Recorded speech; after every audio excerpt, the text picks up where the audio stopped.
दिल्लीर मुख्यमंत्री अरविंद केजरीवाले प्रधानमंत्री नरेंद्र मोदीक तीव्र आक्रमण। मोर ओपरत शीश महलर आक्रमण करा प्रधानमंत्रीये এই प्रश्नসমূহৰ उत्तर दिबने? नरेंद्र मोदी किय 2700 कोटी टकार घरत बास करे, 8400 कोटी टकार विमानत उड़ी फुरे, 10 लाख टकार सूट पिंधि घूरी फुरे? এই प्रश्नসমূহৰ उत्तर दिबने प्रधानमंत्री नरेंद्र मोदीये? दिल्लीर राजनैतिक पारा बृद्धि पाइছে। আজি दिल्लीत प्रधानमंत्री नरेंद्र मोदीर रैली आसिल, য'ত তেওঁ शीश महलर विषयत दिल्लीर प्राक्तन मुख्यमंत्री अरविंद केजरीवालक पोनपटियाকৈ आक्रमण करिছে। तार पिছত अरविंद केजरीवाल तत्क्षणात फिल्डत ओলাই आহে আৰু शीश महल विषयत प्रधानमंत्रीक समालोचना करे। प्रधानमंत्री नरेंद्र मोदीर उत्तरत अरविंद केजरीवाले की কৈছিল শুনিব। 2300 करोड़ रुपए का अपने लिए घर बनाने वाला, 8400 करोड़ रुपए के हवाई जहाज में घूमने वाला, 10 लाख रुपए के सूट पहनने वाला व्यक्ति, उसके मुंह से शीश महल की बातें अच्छी नहीं लगती। मैं आपनाक कब विचारो एनेदरे प्रधानमंत्रीक किय आक्रमण करिছে अरविंद केजरीवाले। আজি प्रधानमंत्री नरेंद्र मोदीয়ে दिल्लीर এটা সৰু অংশক এটা অতি সৰু উপহাৰ দিয়ে। সেই সৰু উপহাৰটো কি মই আপোনাক কৈ আছো। प्रधानमंत्री श्री नरेंद्र मोदीয়ে दिल्लीर अशोक बिहारर स्वाभिमान एपार्टमेंटत निर्मित 1675টা फ्लैट उद्বোधन करे और हिताधिकारीসকলকো লগ কৰিছিল। और এই উপলক্ষে তেওঁ शीश महल বিষয়ত अरविंद केजरीवालक পোনপটীয়াকৈ आक्रमण करे। नरेंद्र मोदीয়ে কি কৈছে শুনিব। कभी अपने लिए घर नहीं बनाया,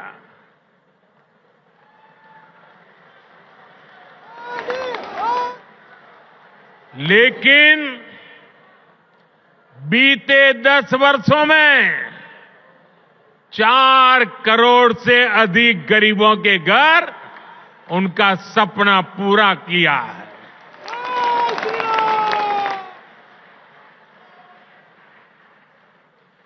मैं भी कोई शीश महल बना सकता था,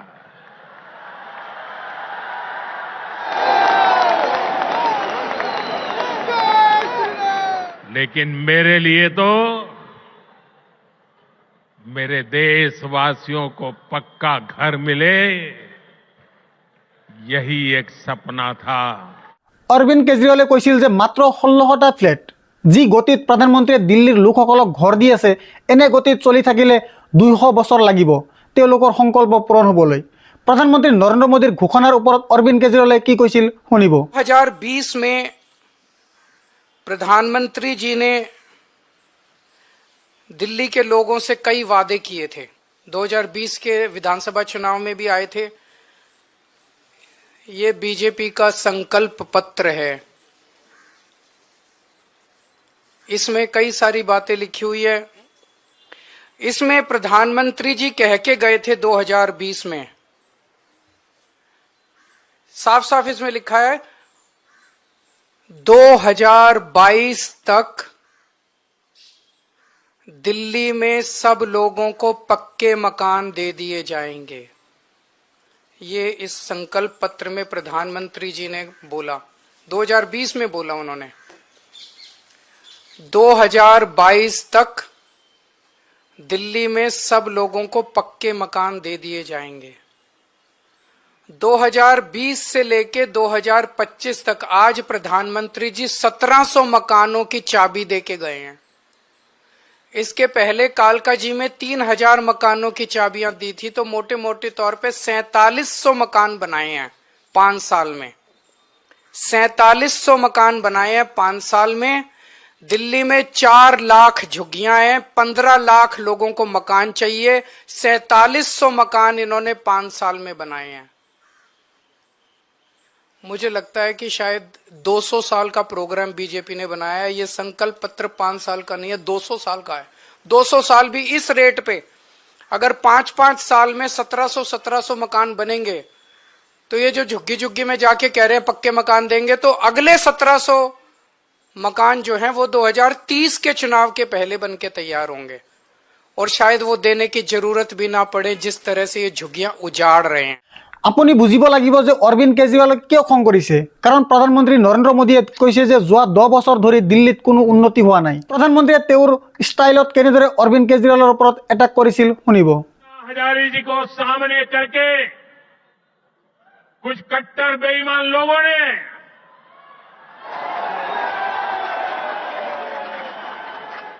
दिल्ली को आपदा में धकेल दिया। शराब के ठेकों में घोटाला, बच्चों के स्कूल में घोटाला, गरीबों के इलाज में घोटाला, प्रदूषण से लड़ने के नाम पर घोटाला, भर्तियों में घोटाला।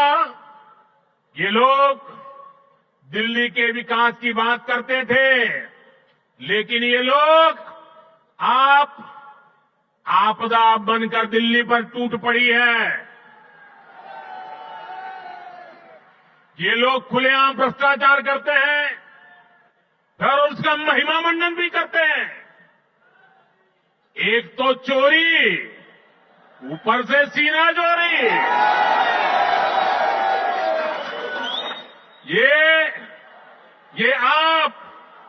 ये आपदा दिल्ली पर आई है और इसलिए दिल्ली वालों ने आपदा के विरुद्ध जंग छेड़ दी है। दिल्ली का वोटर दिल्ली को आपदा से मुक्त करने की ठान चुका है।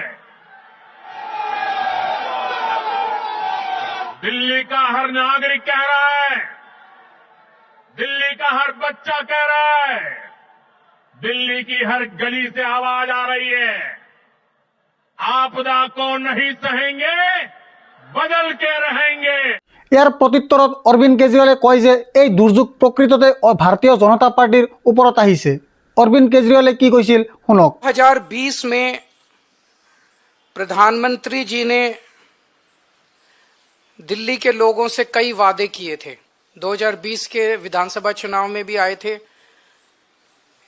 ये बीजेपी का संकल्प पत्र है। इसमें कई सारी बातें लिखी हुई है। इसमें प्रधानमंत्री जी कह के गए थे 2020 में, साफ साफ इसमें लिखा है 2022 तक दिल्ली में सब लोगों को पक्के मकान दे दिए जाएंगे। ये इस संकल्प पत्र में प्रधानमंत्री जी ने बोला, 2020 में बोला उन्होंने। 2022 तक दिल्ली में सब लोगों को पक्के मकान दे दिए जाएंगे। 2020 से लेके 2025 तक आज प्रधानमंत्री जी 1700 मकानों की चाबी दे के गए हैं। इसके पहले कालका जी में 3000 मकानों की चाबियां दी थी, तो मोटे मोटे तौर पे 4700 मकान बनाए हैं 5 साल में। 4700 मकान बनाए हैं 5 साल में। दिल्ली में 4 लाख झुग्गियां हैं, 15 लाख लोगों को मकान चाहिए। 4700 मकान इन्होंने 5 साल में बनाए हैं। मुझे लगता है कि शायद 200 साल का प्रोग्राम बीजेपी ने बनाया है। ये संकल्प पत्र 5 साल का नहीं है, 200 साल का है। 200 साल भी इस रेट पे अगर 5-5 साल में 1700 मकान बनेंगे, तो ये जो झुग्गी झुग्गी में जाके कह रहे हैं पक्के मकान देंगे, तो अगले 1700 मकान जो हैं वो 2030 के चुनाव के पहले बन के तैयार होंगे, और शायद वो देने की जरूरत भी ना पड़े जिस तरह से ये झुग्गियां उजाड़ रहे हैं। प्रधानमंत्री जी को कहना चाहता हूं, आप तो इतने ताकतवर आदमी हैं, आपके पास अथाह पैसा है, भारत सरकार के पास अथाह पैसा है, आपके पास इतनी पावर है, अथाह पावर है। एलजी आपका, पुलिस आपकी, 7 MP दिल्ली के आपके। मैंने 3 नई यूनिवर्सिटी बनाई, आप 30 नई यूनिवर्सिटी बनाते दिल्ली के अंदर, और आज आपको हमें गालियां देने की जरूरत नहीं पड़ती। आज आप दिल्ली के अंदर आते, दिल्ली के लोग आपको सर आंखों पे उठा लेते। मैं प्रधानमंत्री जी को कहना चाहता हूं, मैंने 22,000 क्लासरूम बनाए, आप 1 लाख क्लासरूम बना देते प्रधानमंत्री जी, लंबी लकीर खींचते। केजरीवाल ने इतना काम किया, उसके सामने लंबी लकीर खींच देते, केजरीवाल छोटा बन जाता। लोग आपकी वाह वाह करते। आपको मुझे गाली 39 मिनट तक आपको गालियां देने की जरूरत ना पड़ती अगर आप कुछ काम करके दिखाते। प्रधानमंत्री जी, आपकी वाह वाह होती। मैंने 530 मोहल्ला क्लिनिक बनाए 5 साल के अंदर दिल्ली में। आप 5000 मोहल्ला क्लिनिक बना देते, प्रधानमंत्री जी आपकी वाह वाह होती दिल्ली के अंदर। केजरीवाल को, आम आदमी पार्टी को, झाड़ू को कोई पूछता ही नहीं। आपको मुझे गाली देने की जरूरत नहीं पड़ती। अगर आप, मैंने 5 नए अस्पताल बनाए पिछले कुछ सालों में, आप 50 नए अस्पताल बनाते दिल्ली के अंदर, प्रधानमंत्री जी आपकी वाह वाह होती। लोग कहते भाई प्रधानमंत्री ने बड़ा, आपको आज 39 मिनट तक केजरीवाल को और मोहल्ला आम आदमी पार्टी को और दिल्ली के लोगों को गालियां देने की जरूरत नहीं पड़ती। प्रधानमंत्री नरेंद्र मोदीर ऊपर अरविंद केजरीवाल आक्रमण। आज प्रधानमंत्री जी बोले दिल्ली में आपदा आई हुई है। कई बार उन्होंने कहा दिल्ली में आपदा आई हुई है, दिल्ली में आपदा। आपदा दिल्ली में नहीं आई, आपदा भाजपा में आई हुई है। 3 तरह की आपदा भाजपा में आई हुई है। पहली आपदा, भाजपा के पास सीएम चेहरा नहीं है। दूसरी आपदा, भाजपा के पास नैरेटिव नहीं है, उन्हें पता ही नहीं चुनाव किस मुद्दे पे लड़ना है। तीसरी आपदा, भाजपा के पास कोई भी एजेंडा नहीं है इस चुनाव के लिए। तो 3 आपदा भाजपा के अंदर आई हुई है और एक आपदा दिल्ली में आई हुई है, वो है कानून व्यवस्था। दिल्ली के अंदर खुलेआम गैंगस्टरों की गोलियां चल रही हैं, लेकिन अमित शाह को सुनाई नहीं दे रही। दिल्ली के अंदर महिलाएं रो रही हैं, चीख रही हैं, चिल्ला रही हैं, उनकी चीख पुकार अमित शाह के और मोदी जी के कानों तक नहीं पहुंच रही। व्यापारी रो रहे हैं, व्यापारी दया की भीख मांग रहे हैं, गैंगस्टरों से व्यापारी जो है सुरक्षा मांग रहे हैं, लेकिन इनके कानों तक उनकी आवाज नहीं पहुंच रही। मैं प्रधानमंत्री जी से निवेदन करना चाहूंगा कि अपने अमित शाह जी को कहिए, अगर उनको थोड़ा सा समय सरकारें तोड़ने, जोड़ने, एमएलए खरीदने से समय मिल जाए तो थोड़ा सा समय दिल्ली की कानून व्यवस्था पे भी दे दें।